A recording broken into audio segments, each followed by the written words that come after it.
If we can get back to who we really are, that is such a lovable, brilliant, amazing, warm, inviting, courageous, strong presence that if we can sit in that and be that person, we're going to have to fight them off. They're going to want to be with us so much.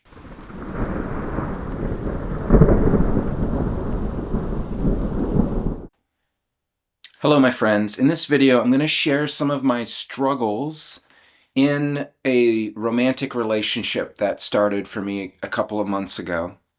And I want to share this because I know that I'm not the only one going through this, and I want to show you that you're not alone. I want to share some of the insights I've had so that maybe it'll help you understand what's happening to you. And I also want to share my process for how I'm getting out of it. One of the processes that I have for getting out of it, so that you could adopt that too if you want. I want to start by saying that I do believe that there is a war happening on the spiritual realm, the closest dimension of the spiritual realm. Some people call it the astral realm. That's like an old term. Spirit dimension, astral dimension. On the electromagnetic spectrum of dimensions of reality, it's the one closest to our physical world. And there are beings that live in that dimension, just like there's beings that live here, all manner of beings. And some of those beings, just like here, are positively intentioned, working to spread light and love. And then just like here, some of those beings are negatively intentioned, and they're working to shut down light and love. Light, I should use the word awareness. That's what I mean when I say light. Awareness and love, our true nature, the nature of God, the ultimate nature of the universe. But we have lost touch with that to varying degrees. I've lost touch with it to varying degrees. Most humans have lost touch with that to varying degrees. So there's a war going on, and I've had that confirmed for me over and over through the 4 decades that I've been on the spiritual path, starting when I was 15 and left home, went to an ashram. The next year I met a psychic guy who became one of my best buddies of all time, like a soulmate type person, and he taught me how to do psychic work, and we explored that work together for a couple of years. Actually, long after that, too. When I left ashram, he left ashram, we still communicated multiple times a week for decades. So there's a war going on, and there are forces that are trying to shut down awareness and love wherever it appears, wherever it manifests on planet Earth, it gets attacked. That's been my direct perception. It's the perception of every human society around the planet for all of human history, even societies that never had contact with other human societies. They all came to the same conclusion. And materialists will tell you that they came to that conclusion just from superstition, just from stupidity, just because they saw lightning in the sky and they didn't know what was causing it, so they assumed it was gods fighting demons and so on and so forth. That is an outsider's best guess as to why spirituality has appeared. That is the logical assumption for someone who hasn't really investigated spirituality. They're on the outside. They have no experience with it themselves. They are armchair quarterbacks watching a game on TV that's happening in a distant place and calling every play and acting like they know the best way, that, you know, that these people are idiots. These professionals who've spent their entire lives learning about football, they know better. So there's an arrogance there. There's a hubris that's built into our higher education system. People get taught to be arrogant and dismissive of these other things, and to not ever investigate them and learn about them and see what's really there, but to just brush it off, smirk, chuckle to themselves, hand wave it away without really knowing what's there. So of course, if you're into this channel, you're not doing that, and I'm not doing that. I look before I leap. I look deeply before I make a leap of belief. And what my direct perception and experience over and over and over, and then it gets corroborated sometimes by other people who are having the same exact perception and experience as me, is that we are in a war. Light and love is not allowed to go unmolested on this planet. You bring light and love, you're going to get punched in the mouth, at some point by something. And one of the places that love and awareness blossoms is when two people come together and fall in love with each other. The state of human relationships, romantic relationships, especially in developed, wealthy, technological societies, Western societies like America, are abysmal right now. The state of romantic relationships it's under attack. It's withering. It's brutal. It's distorted. It's deeply troubling and dissatisfying for most people involved. We not only don't get good information for how to be in a relationship, we get bad information constantly. We were all brought up with it, in fact. Philosophy of relating that actually steers us away from healthy relating and makes things harder than they would already be. And that's not an accident, in my opinion. We are under attack. Men and women in a romantic relationship, women and women, men and men, we're all under attack. There are forces trying to split us apart. So that's a bigger picture. We also have our own psychological issues. We have our own trauma wounds.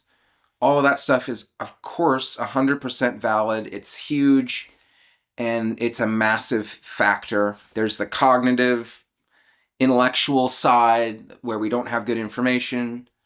That's a factor. There's lots of factors. It's not a black or white issue, but it's something that's right at the front burner for me because I've been falling in love with a woman. She's falling in love with me. We go really deep. And what happens when you go really deep? When you go down into the ocean really deep, the pressure gets more and more intense. And then you start seeing all the weird creatures, right? The headlights of your submersible start to attract all the creepy, weird little creatures that were hiding in the darkness. But now that you're bringing light in and love in, they come out of the darkness to see what's going on. Maybe take a nibble or a bite.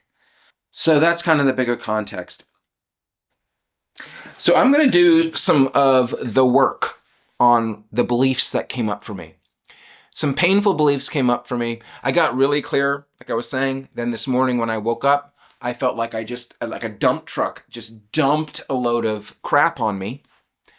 And I felt really unclear. I felt really afraid. I felt that bubble of pseudo-reality settle or try to settle down over my system.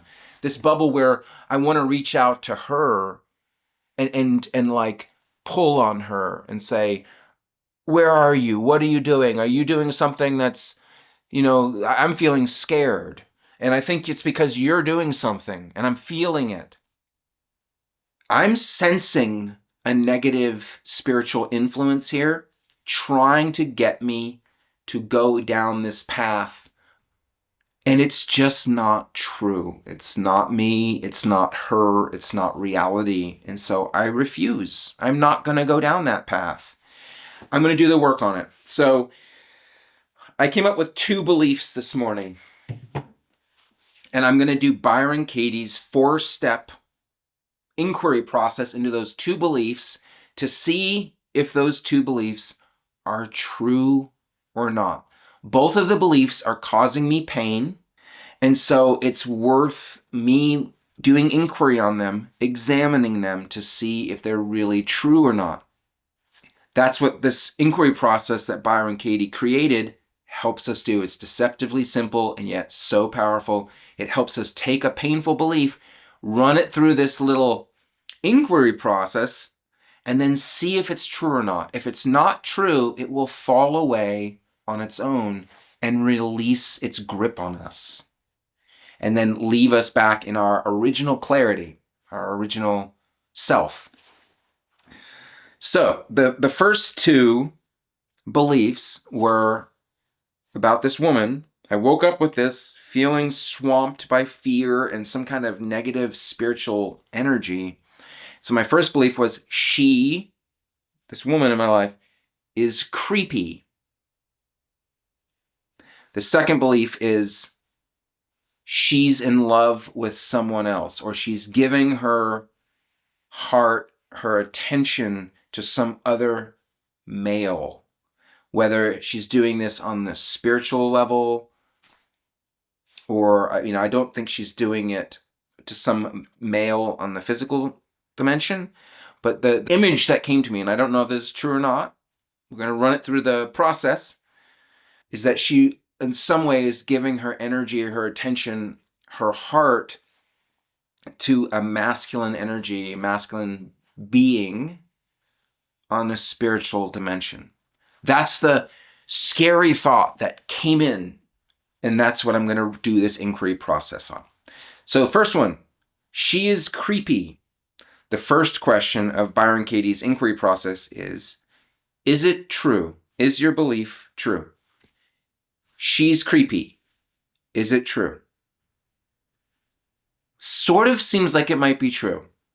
It's confusing. There's things moving around inside of me. I'm not sure it's true, but it might be true. Okay, so the second question in Byron Katie's process, can I absolutely know that it's true? That she is creepy? No, I can't absolutely know that. It could be coming from me. It could be my own projection. Third question in Byron Katie's inquiry process, how do I react when I believe that thought is true? She is creepy. How do I react when I believe she is creepy? I recoil from her. I pull away from her like there's something wrong with her. I feel a disturbance in my gut, like a sickening feeling, like something's wrong here. How do I react when I believe she is creepy? There's a negative judgment about her, obviously, but it's kind of like a rejection energy that I feel towards her, like there's something wrong with you, I'm going to push you away. How do I treat her when I'm believing that she is creepy? I kind of want to ignore her and make her come to me. How do I treat our relationship when I believe she is creepy? I want to keep my distance from the relationship, from her.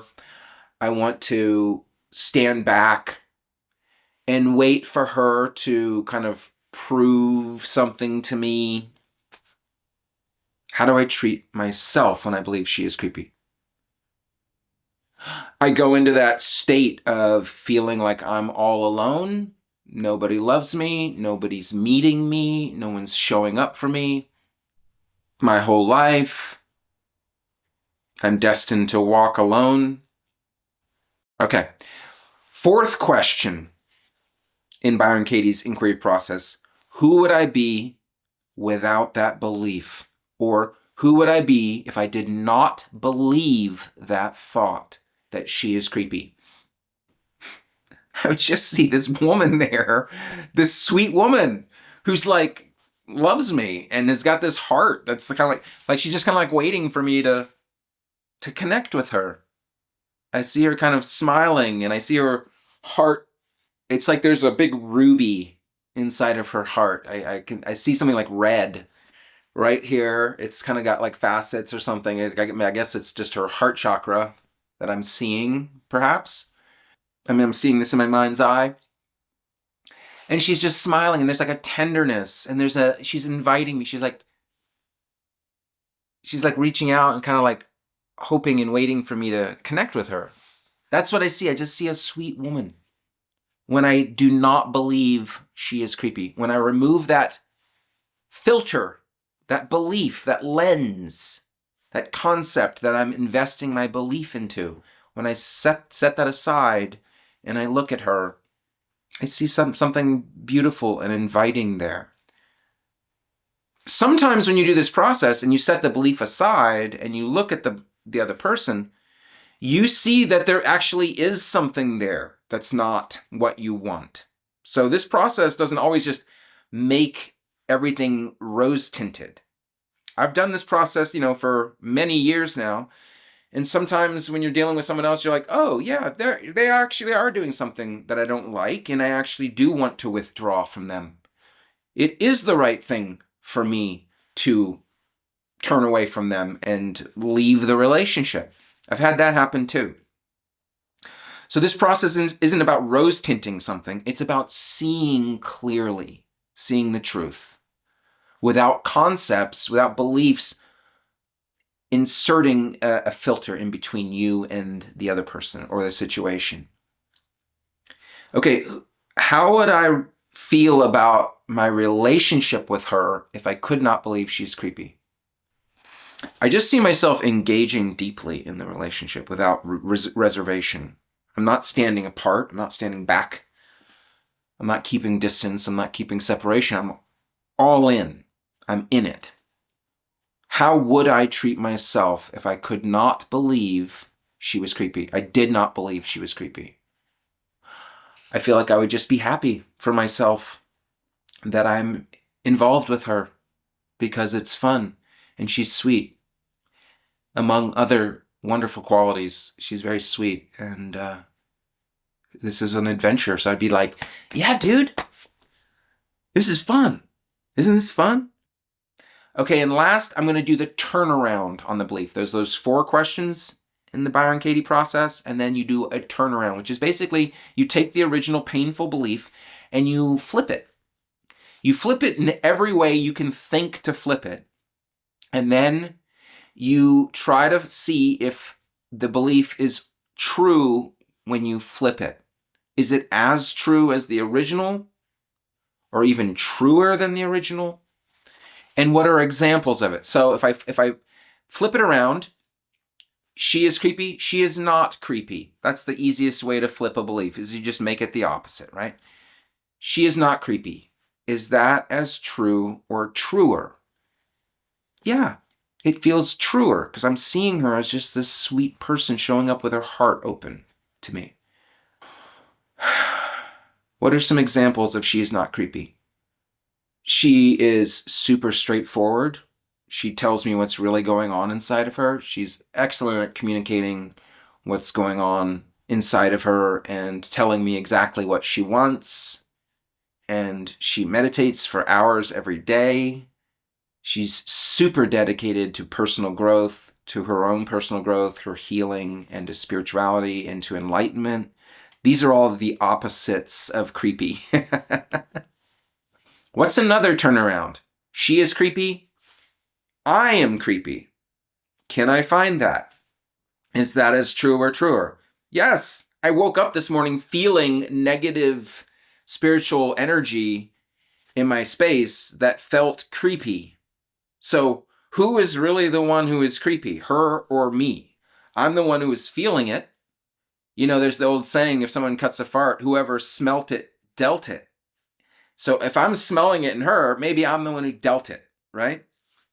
So yes, I could find a way that I am creepy because I'm feeling that creepy energy. That's happening here. What's another example of I am creepy? Well, it's creepy for me to go into this bubble of fake reality where I feel like I'm a victim and a martyr walking alone through the world.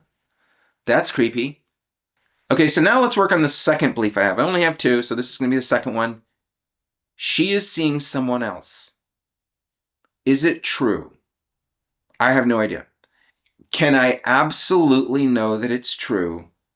Absolutely, positively, with complete certainty, know that it's true that she is seeing someone else? No, I have no clue. And by the way, when I say seeing someone else, I'm talking about whether it's giving energy, even on a spiritual, mental level, emotional level, giving energy to someone else through thoughts, through longing for someone else. That's where I was kind of seeing that this might be there. Not that she's actually communicating with someone physically or hanging out with someone physically, that there's something in her system where she's still holding on to someone else and longing for them and wanting to connect with them energetically, emotionally, and that kind of thing.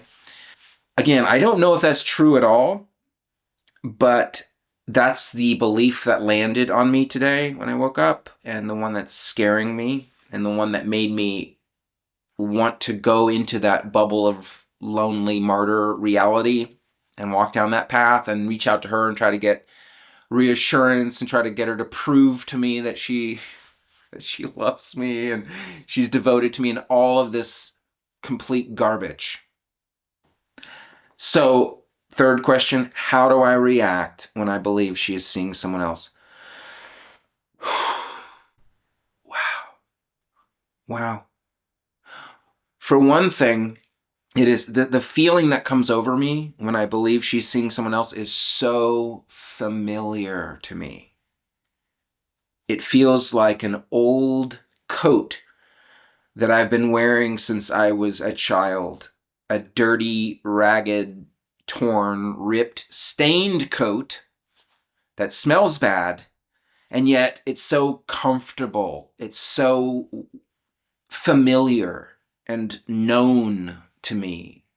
And when I wear it, like, then I get to kind of feel like this weird fake comfort. Really interesting. This belief. She is seeing someone else. It feels like, when I believe that, it feels like a hole in my heart, like I've just lost her. It feels like someone's punched me in the stomach. But the weirdest part is there's a part of me that kind of likes it. It means I get to stay alone. It means I don't have to face my fears.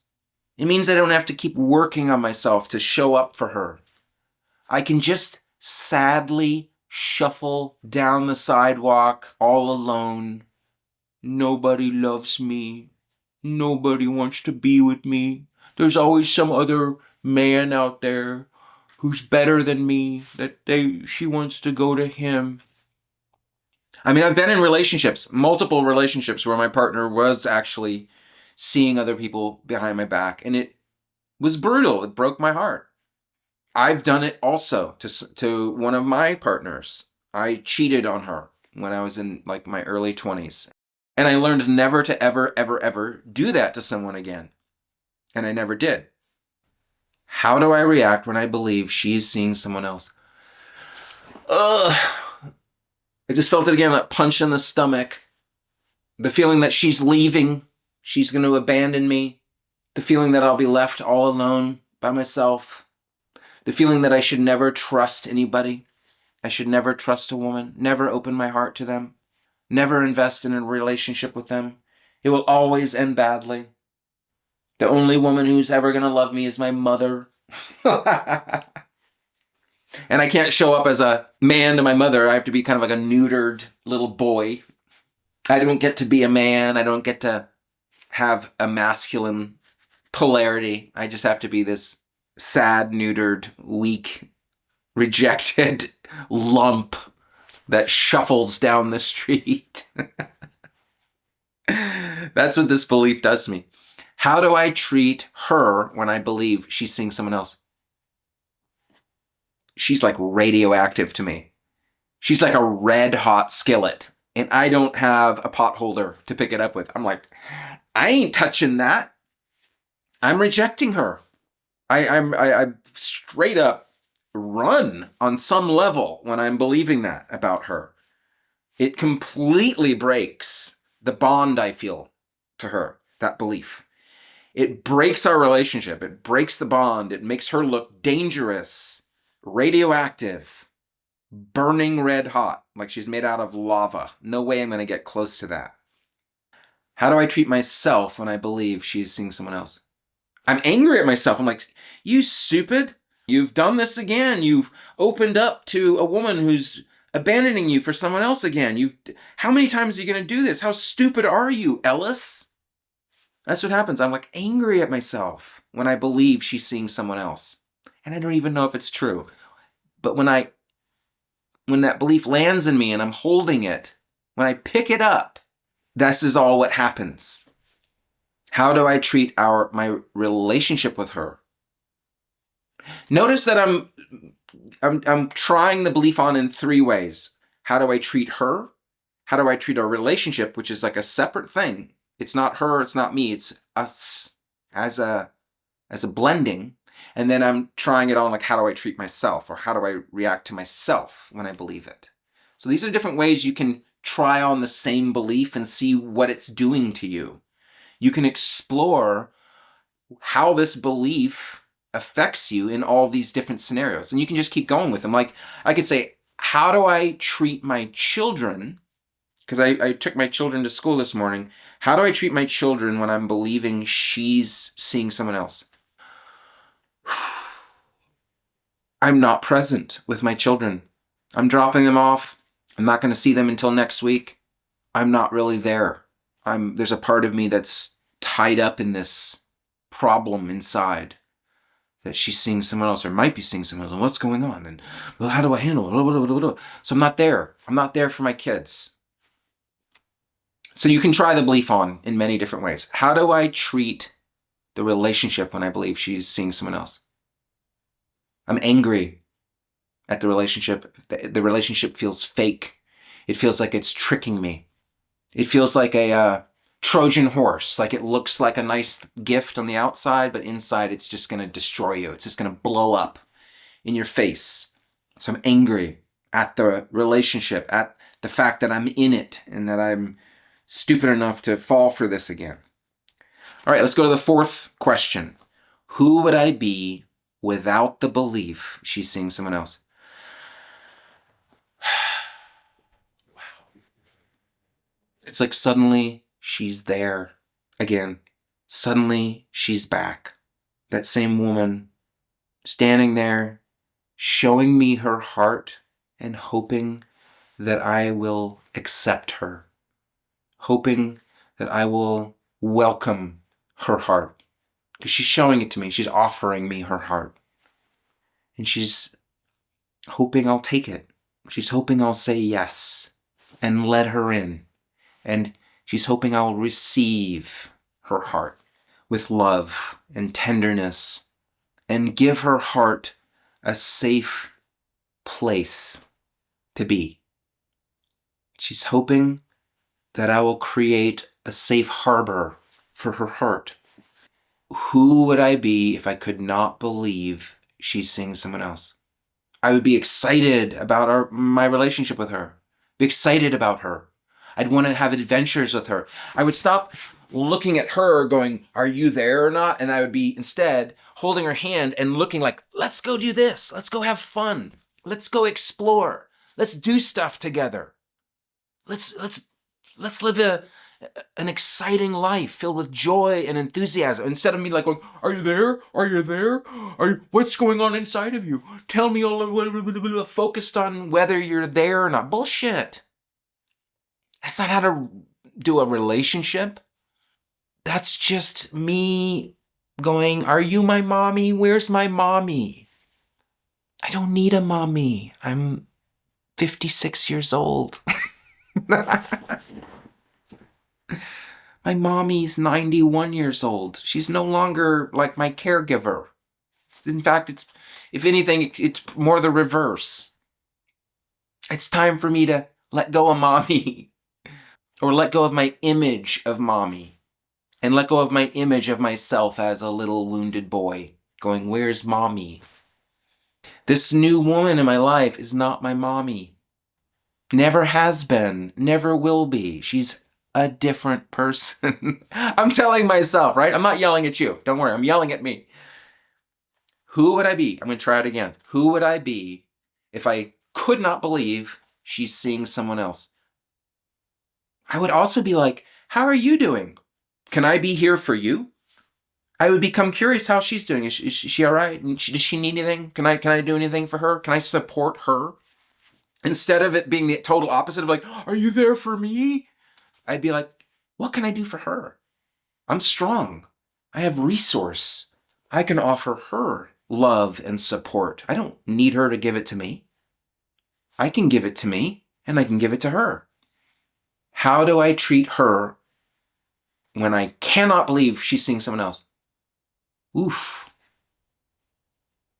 I'm just so in love with her. I am so in love with her, guys. She is so cool. She's so fascinating. She's got so many different things about her. Like each one of them I love. And there's like a bunch of them. She's exciting, like she's rich. She's like multifaceted. And she's dynamic. And she's fun. That's what I would see. Without that belief, or any other belief, apparently, right in that moment, looking at her, I just see her. I just see this amazing, interesting, fascinating, dynamic woman. How do I treat the relationship if I cannot believe she's seeing someone else? Ooh, it feels like a safe harbor. My relationship with her feels like a safe harbor for me. I can go into this relationship and find safety there and connection with her. It feels totally different. She feels totally different. Okay, how do I treat myself when I cannot believe she's seeing someone else? How do I treat myself when I do not believe she's seeing someone else? How do I treat myself? How would I react to myself? How am I with myself when I cannot believe she's seeing someone else? What is going on? I'm having a hard time. Sometimes it's hard. I don't know why. It gets hard to see something. Because when I do this process, I'm not just answering intellectually. I'm letting it come to me. I'm letting the feeling and the image come to me, the answer of the question. I'm not trying to make it. I'm not trying to write the answer. I'm letting the answer appear, right? So Byron Katie says this is a meditation. And then I think that's what she's trying to say is like, this isn't about filling in the answers like you're filling out a test. This is about letting the answer come. So who would I be towards myself? How would I treat myself if I can't believe that she's seeing someone else? I just see myself engaged. I'm not even thinking about all this. I'm just engaged in my life and in the relationship and with her and with everything else that I'm doing. How would I treat my kids this morning if I did not believe she's seeing someone else? How would I have treated my kids this morning if I did not believe she was seeing someone else? I would have been more in my heart. I would have been more in this gentle, warm place, which unfortunately I wasn't this morning. I was more of a harsh, stressed place with them. And I'm sure I know that I transmitted some of that stress to them and sent them off on a day at school feeling more stressed than they needed to. I would have just been in my heart, being able to be with them in a warm and gentle place this morning without that belief. Okay, so let's turn it around. She's seeing someone else. She's not seeing someone else. Is that as true or truer? Yes, she talks to me every day. She shares herself with me every day. She's constantly seeing me, basically. She's seeing me. When I believe she's seeing someone else, and it's like I don't notice how much she's actually seeing me. I just see her not seeing me and seeing someone else. But that's not accurate. What's accurate is she's constantly engaging with me, texting me, calling. It's a long distance relationship, by the way, guys. So when I turn that belief around, suddenly I see how much she's seeing me and being with me. That's the main thing. That's my main experience with her. Another turnaround, she's seeing someone else, I'm seeing someone else. Is that as true or truer? Yes. When I believe the thought she's seeing someone else, then I am literally in my mind seeing someone else in our relationship. I'm seeing her being someone who she's not. So I'm seeing her as someone else.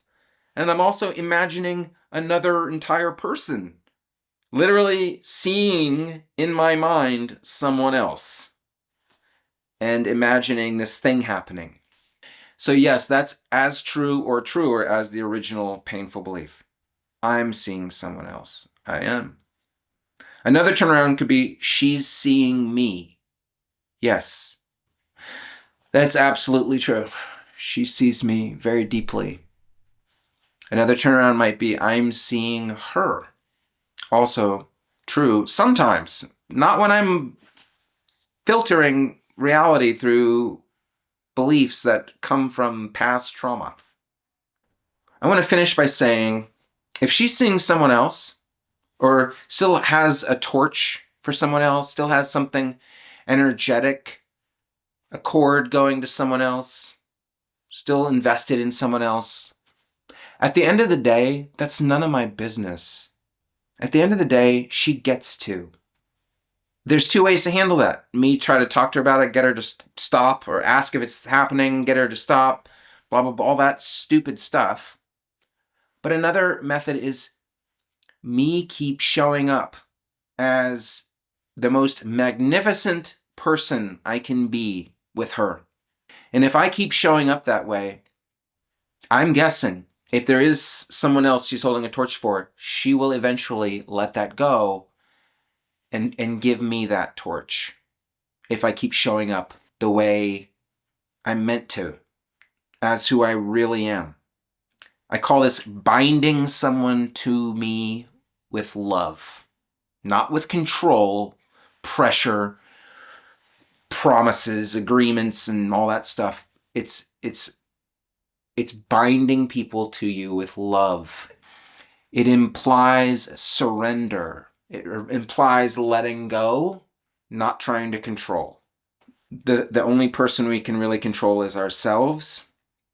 And even that's not always easy, but it's the person we have the most control over.